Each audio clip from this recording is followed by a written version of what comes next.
keep sinking into your blue, yeah, I keep sinking. Bonjour YouTube, aujourd'hui nous allons voir comment photographier votre modèle à contre-jour sans flash ni réflecteur. Sur les vidéos précédentes qui parlent de la lumière naturelle, de la photo en plein jour, j'ai eu plusieurs retours de personnes qui proposaient d'utiliser un flash pour résoudre ce qui semblait être un problème pour eux. Alors ce qu'il faut savoir, c'est que utiliser un flash, c'est pas du tout le même rendu que si vous travaillez en lumière naturelle. Si vous utilisez un flash, vous êtes en lumière mixte. Je ferai des vidéos sur la lumière mixte et vous verrez que c'est pas du tout la même chose que la photo en lumière naturelle. Même si en lumière mixte, on utilise la lumière naturelle, mais on l'utilise d'une certaine manière. Donc nous reparlerons de ça, comment photographier en lumière mixte, donc en lumière naturelle, à laquelle on va additionner un coup de flash. Mais là, ce n'est pas du tout l'objet de cette vidéo et vous êtes censé savoir faire les deux. C'est-à-dire que si vous utilisez parfois un flash et vous photographiez parfois en lumière mixte, vous devez être capable également de photographier en lumière naturelle complète, sans addition de flash et sans addition de réflecteur non plus d'ailleurs. Si vous voulez toujours résoudre votre problème avec un coup de flash, vous devenez dépendant du flash. Donc ça, c'est pas bon. Ça veut dire que vous êtes forcément obligé d'utiliser votre flash et vous n'aurez pas le même rendu. Donc ça, c'est un premier écueil, devenir dépendant du flash. Le deuxième écueil, c'est que, comme je vous l'ai dit avant, le rendu n'est pas du tout le même. Mais alors pas du tout. Le flash donne un certain style particulier et ça ajoute une source de lumière et donc ce n'est plus du tout la même photo. Ça n'a pas du tout le même rendu. C'est pareil pour le réflecteur dans une certaine mesure. En admettant que le réflecteur soit bien utilisé, ça reste à prouver. On en reparlera un petit peu plus loin. Lorsque vous utilisez votre flash, vous essayez de résoudre un problème. En fait, vous essayez d'avoir un éclaircissement des ombres. Et ça, vous n'avez pas besoin de flash pour le faire.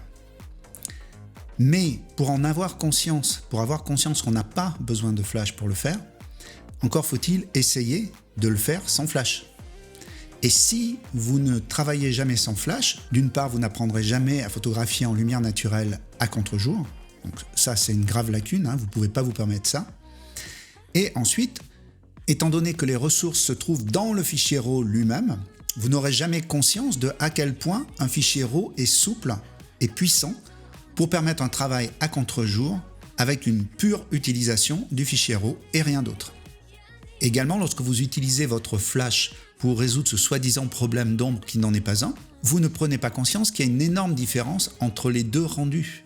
Ce n'est pas du tout les mêmes rendus, je l'ai déjà dit plusieurs fois, mais il faut que vous ayez conscience que ce n'est pas la même chose. Et de ce fait, il faut que vous ayez conscience que vous devez être capable de faire les deux. Il n'y a pas un qui remplace l'autre. Ce sont deux manières de procéder qui sont complètement différentes.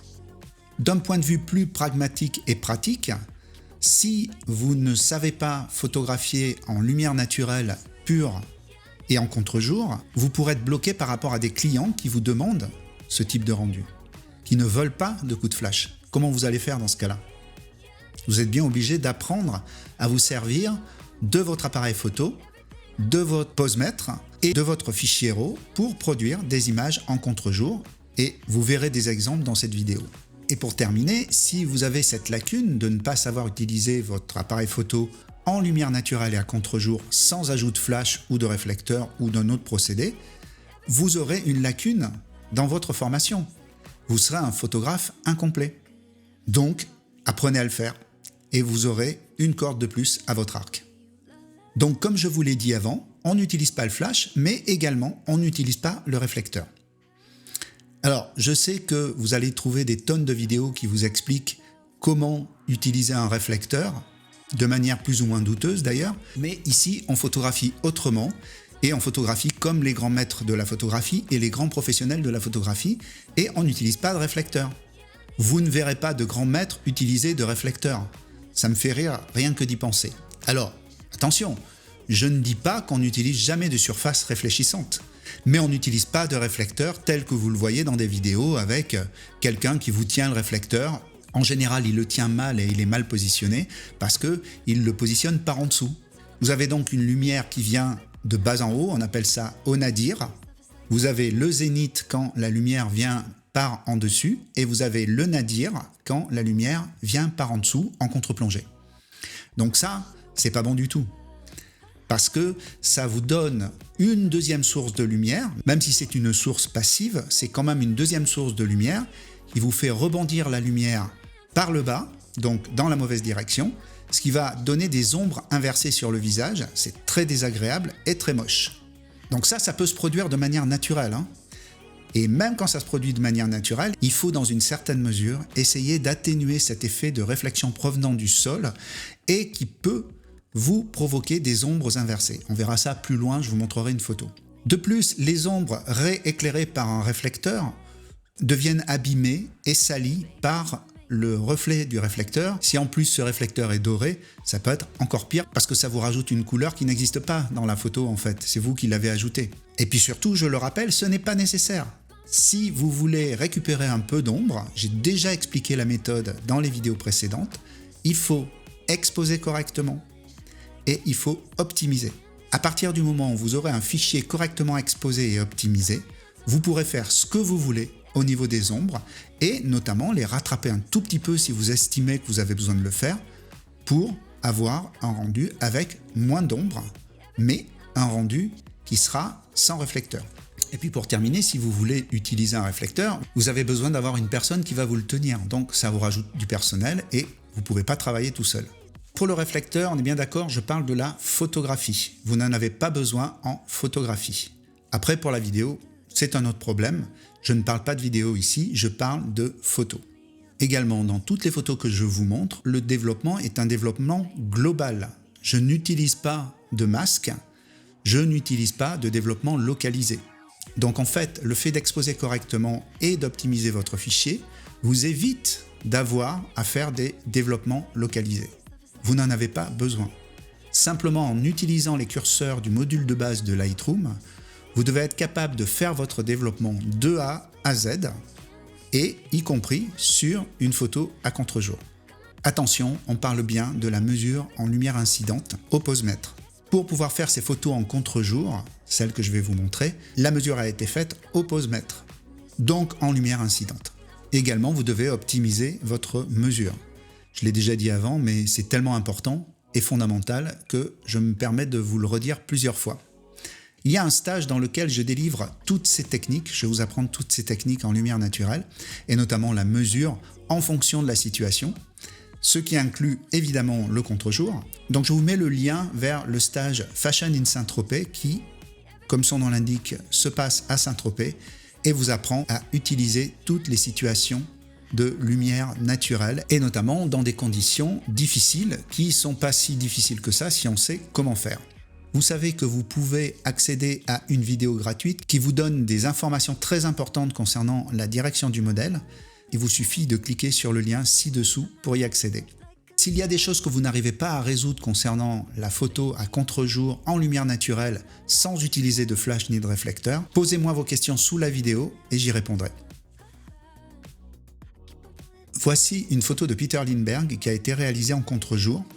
Le mannequin, c'est Maria Carla Boscono et elle a été photographiée dans l'esprit cinématographique qui est assez caractéristique de ce que fait Peter Lindbergh. Nous voyons que le décor à l'arrière-plan est parfaitement restitué, il n'est pas surex. Et ce qu'on voit surtout, de très important, c'est que le modèle est sombre. Pourquoi ? Simplement parce qu'à contre-jour, le modèle est sombre. Donc, si vous essayez d'éclaircir votre modèle, peu importe la technique que vous utilisez pour le faire, vous n'aurez pas de contre-jour. Vous aurez un bidouillage fait à la prise de vue et ou au post-traitement, mais qui ne sera pas un contre-jour. Vous devez être capable de photographier de cette manière-là. Et vous voyez que même si elle est dans son propre contre-jour, elle est parfaitement lisible.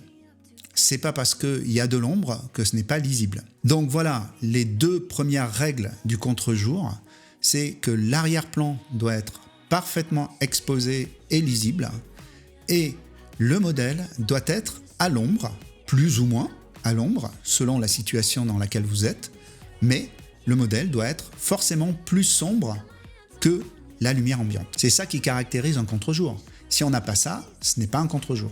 Voici une photo d'un photographe qui s'appelle Lachlan Bailey, qui est un photographe qui photographie pour les grands magazines. C'est donc un grand professionnel. Vous voyez ici que le modèle est à contre-jour, donc elle est plus sombre que la lumière ambiante et elle est en plus éclairée par la réverbération de l'eau, du sol sur lequel elle se trouve. Mais c'est bien une situation de contre-jour et on voit également que non seulement l'arrière-plan est parfaitement lisible, mais surtout il n'est pas flou, il y a une très grande profondeur de champ. C'est une photo professionnelle qu'on voit dans les grands magazines.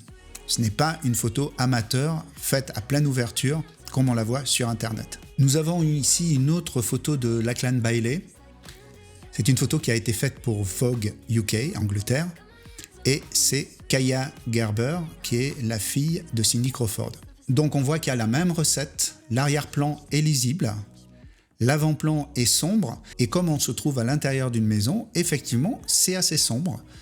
Et c'est tout à fait normal puisque le modèle sur l'avant est éclairé par très peu de lumière, si ce n'est la lumière qui se trouve dans la pièce. Il est donc tout à fait normal que le visage, le corps soit dans l'ombre, alors que les cheveux, eux, sont dans la lumière, correctement exposés, avec un arrière-plan lui-même correctement exposé, alors qu'il y a quand même pas mal de contraste, puisqu'on passe d'une lumière extérieure assez vive à une lumière intérieure sombre. Toujours une photo de Lachlan Bailey. Ici, c'est la photo d'un top modèle qui s'appelle Edita Vilkevičiūtė. Elle a été photographiée au Japon probablement, puisque c'est Vogue Japon. Et vous voyez que le modèle est vraiment dans l'ombre. En fait, le haut du corps est dans l'ombre, les jambes sont dans la lumière et l'arrière-plan est très lumineux. Et c'est là où on voit l'importance fondamentale de l'exposition, parce que si vous exposez pour les basses lumières, le pantalon sera surex, et l'arrière-plan sera blown out, c'est-à-dire il sera carrément cramé, quoi. Donc là, vous commencez à comprendre qu'il ne faut pas exposer pour les basses lumières. En numérique, on doit toujours exposer pour les hautes lumières, même si vous avez une part importante de basses lumières dans votre photographie.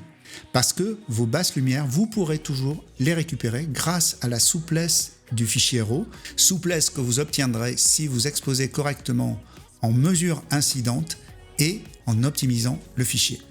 Je vous remontre une photo que nous avons vue dans la vidéo précédente et qui est donc une photo à contre-jour qui a été faite sur la plage, une plage à Saint-Tropez et donc une plage de sable clair avec une forte réverbération de la lumière provenant du bas. Cela dit, on a atténué un tout petit peu cette réverbération en plaçant le modèle sur un tissu noir. Donc en fait là, on ne le voit pas parce que c'est un plan américain, mais elle est positionnée sur un tissu noir qui évite une remontée trop importante de la lumière provenant du sol. Donc on peut contrôler dans une certaine mesure le retour de la réverbération du sol en plaçant une pièce de tissu par exemple au sol. C'est ce qui explique que le contre-jour est plutôt clair parce qu'en fait il est rééclairé par le sol. Mais comme on l'a vu sur la photo de Peter Lindbergh, si on se trouve dans une situation où le modèle n'est pas rééclairé par une réverbération quelconque, ça marche quand même. Vous aurez simplement un contre-jour qui sera plus sombre. Donc, comment on procède ? Eh bien, simplement, on mesure la lumière ambiante, on mesure la lumière en plein soleil. On ne va pas faire l'erreur d'aller mesurer à l'ombre, parce que c'est évident que si on mesure la lumière à l'ombre, tout ce qui est à la lumière sera surex, en commençant par les épaules du modèle, alors que là, le reflet sur les épaules n'est pas cramé. L'arrière-plan n'est pas cramé, le sol n'est pas cramé, les cheveux n'ont pas de zone cramée, etc. Alors bien sûr, quand vous allez regarder votre photo sur votre LCD, vous allez vous dire « Ouais, mais le problème c'est que le modèle est sous-ex et que c'est illisible. » N'oubliez pas ce qu'on a vu dans les vidéos précédentes, c'est pas du tout ce qui se passe. La preuve, c'est que là, vous avez une photo finale qui vous montre que le modèle est parfaitement lisible. Donc, vous exposez pour les hautes lumières et ensuite, dans Lightroom, vous ouvrez votre photo et vous éclaircissez si nécessaire, parce que ça ne sera pas forcément nécessaire, vous éclaircissez si nécessaire les ombres de manière à obtenir la lisibilité que vous voulez, tout en conservant l'effet contre-jour. Vous n'allez pas faire une sélection du personnage pour l'éclaircir et une sélection de l'arrière-plan pour l'assombrir. Vous n'avez pas besoin de faire ça. Vous développez votre photo en one shot, sans avoir besoin de faire de masque, et vous aurez une photo qui sera parfaitement lisible.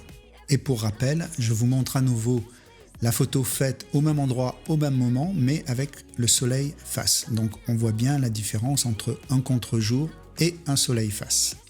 Donc, vous voyez que ces grands professionnels sont capables de faire ce type de photos et qu'on trouve ces photos dans des grands magazines. Si vous voulez augmenter votre maîtrise de la photographie, apprenez à photographier à contre-jour, en lumière naturelle, pure, sans addition de quoi que ce soit, sans flash et sans réflecteur. Et je vous rappelle les règles de base. On ne crame pas l'arrière-plan. Au passage, l'arrière-plan peut être avec une très grande profondeur de champ et parfaitement lisible. Vous n'avez pas besoin de travailler à pleine ouverture ou à grande ouverture. Et pour réussir à faire ça, la recette est simple. Vous mesurez votre lumière ambiante au posemètre, vous exposez pour les hautes lumières et ensuite vous placez votre modèle à contre-jour et vous le photographiez tel quel.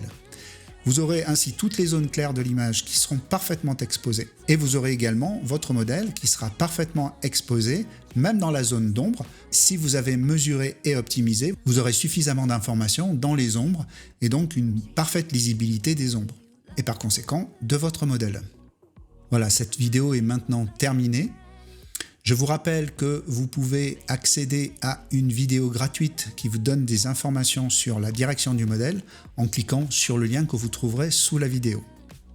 Je vous mets ici le lien vers une playlist qui vous permettra de voir toutes les vidéos dont j'ai parlé, afin que vous ayez une vue complète de la photo en lumière naturelle pure.